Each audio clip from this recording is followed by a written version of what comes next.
Listener's discretion is advised.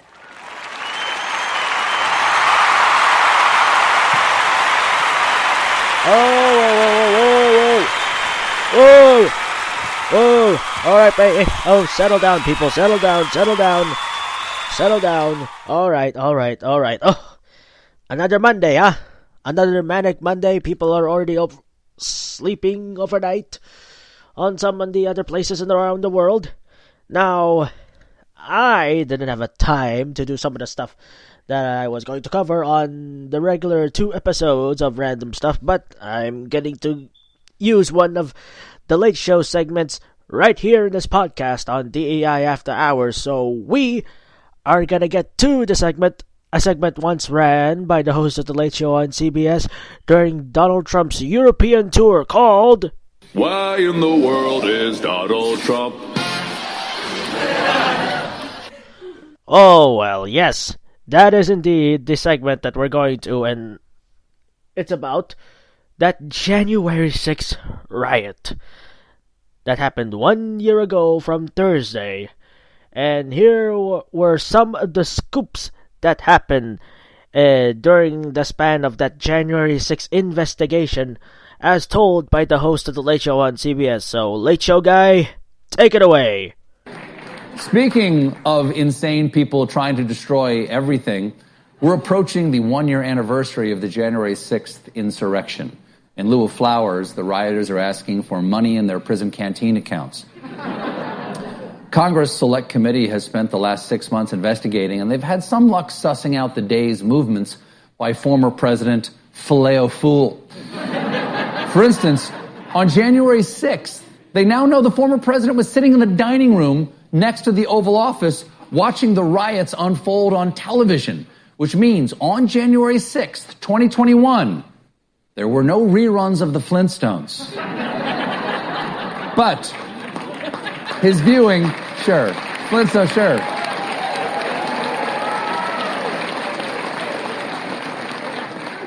But his viewing was interrupted. According to Congresswoman Liz Cheney, we have first-hand testimony that his daughter Ivanka went in at least twice to ask him to please stop this violence.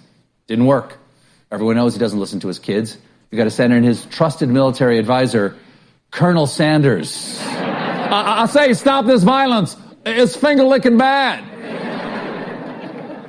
So a first-hand source said Ivanka tried to stop it. I wonder who had the courage to come forward to make the former first daughter look this good. And I'm being told we have a photo of this mystery witness.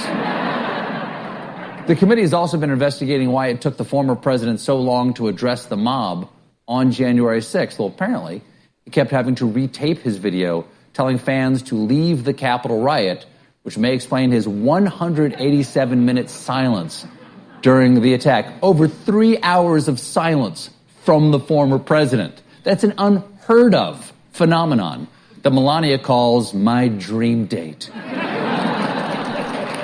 Insiders say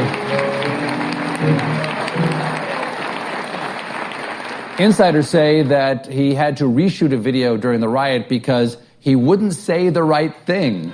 Okay, but what were these people expecting?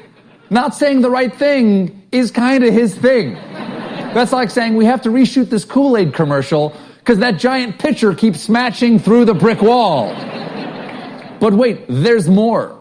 Because the committee has asked the National Archives for the videos that were never posted. Oh, good. We're going to get to see all the bloopers. And like all the best bloopers, I hope there's one where he gets hit in the nuts. And speaking of hit in the nuts, The Late Show actually acquired and obtained some of the audio and leaked video footage of Trump's message to the Trump supporters. And, well, here is how it went. The Late Show has acquired the audio of unused takes of the former president's January 6 message to the protesters. If you're ready, Mr. President, action. They're heroes. I'm so proud of the QAnon Vikings. I'm having a lot of fun today. Cut. Okay, love the energy. Could we try one where you say something negative? I don't like mosquitoes. Okay, I meant something negative about the violent protesters. My favorite people in the world. Okay, let's try a different approach.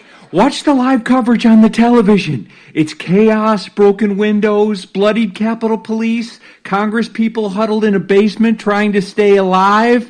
Honest reaction. Go. This is the greatest television show ever. Sir, they want to hang your vice president? If you see Vice President Mike Pence, punch him in the face. Okay, why don't we forget about the insurrectionists and focus on saying something uplifting to the American people on this dark and terrifying day? Bing, bong, bing, bing. Bing, bing, bing, bong. What's up, Byron? Take me out to dinner. Guess the Late Show was outsmarted people again. And while the host of the Late Show on CBS is still pissed off, but here is one of his evidence that I guess he wants to talk about it because, that's his job. Like, for instance, that Green Bay sweep thing. If the committee really wants the inside scoop on the White House's plan to stage a coup, they should talk to former presidential trade advisor Peter Navarro, seen here throwing a pillowcase of kittens into the river.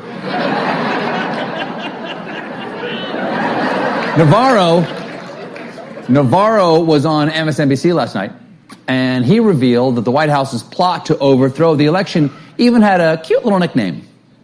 This plan we had called the Green Bay sweep. Not to be confused with the Green Bay sneak, which is what happens when you ask Aaron Rodgers if he's vaccinated. And sure,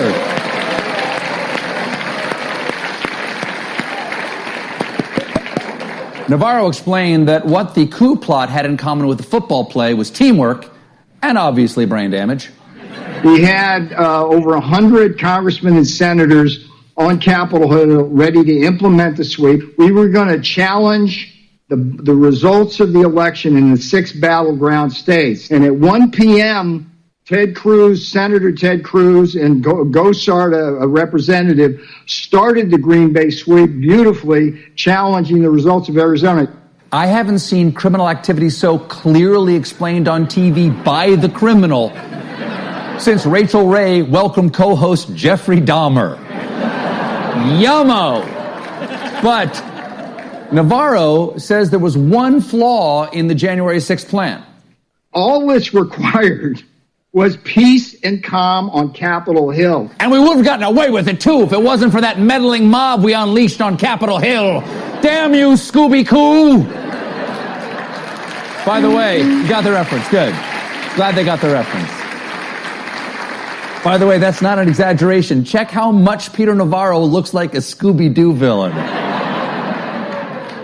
Navarro then explained how his good old-fashioned football coup was supposed to go. The remedy was for Vice President Pence, as the quarterback in the Green Bay sweep, to remand those votes back to the 6 battleground states for 10 days for a look to see if there were any election irregularities or fraud. Really? Pence is the quarterback in the situation? Doesn't really strike me as having the quarterback type of personality. If I had to pick a position that fits his sparkling persona, I'd go with tackling dummy. Tomorrow, Orange man, orange man, orange man. Green 20. Green 20. Hot, hot, hot, hot. Uh-oh. Where are they now? Oh.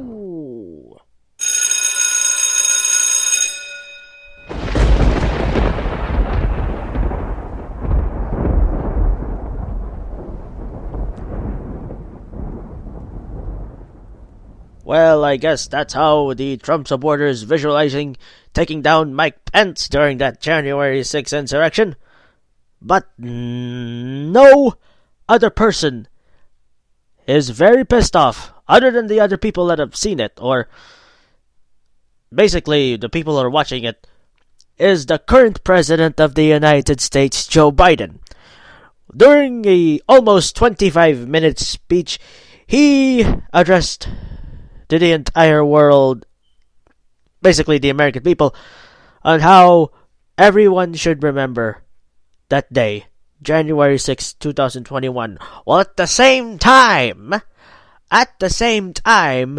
taking aim at President Trump. While I'm gonna have to sit back and relax and listen to the host of The Late Show on CBS covering this little thing. If you watch the show, you know I no longer do an impression of that ding-a-ling, and not just because I can't stand the taste of that man's words in my mouth, but because there's someone who more accurately embodies his mental capacity, and that's a 7-year-old. That's why we hired one to read the former president's actual response.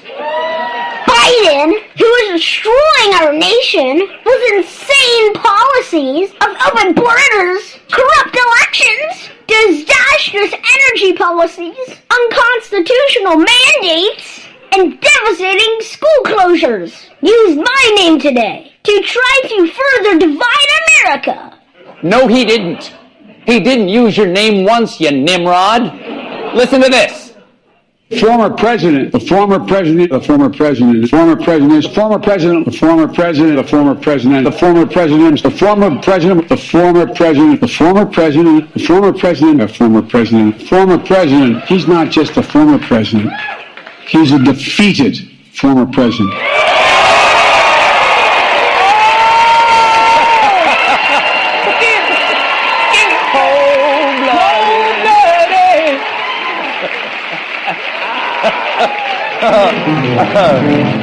So he didn't use his name, but Biden did make one direct reference to the former president. Nazi. Well, looks like President Biden took a page of the Late Show guys' playbook by not saying the name of Donald Trump, while at the same time attacking Donald Trump, which is a really smart strategy for him. Just like how I will no longer say the name of the host of The Late Show on CBS, not because I can't stand the guy, but because I am following his lead. And Late Show guy, there are two reasons you won't say Donald Trump's name, is because you can't stand him and because, Trump acts like a 7-year-old. So that's why The Late Show decided to hire a kid to read one of Donald Trump's statements from this day forward until the end of time. And also until the end of his days as the host of The Late Show on CBS. But anyway, that is how the segment of Why in the World is Donald Trump is going to go. But until then, we'll see you for the next 2 episodes of the regular show of random stuff. So, good night.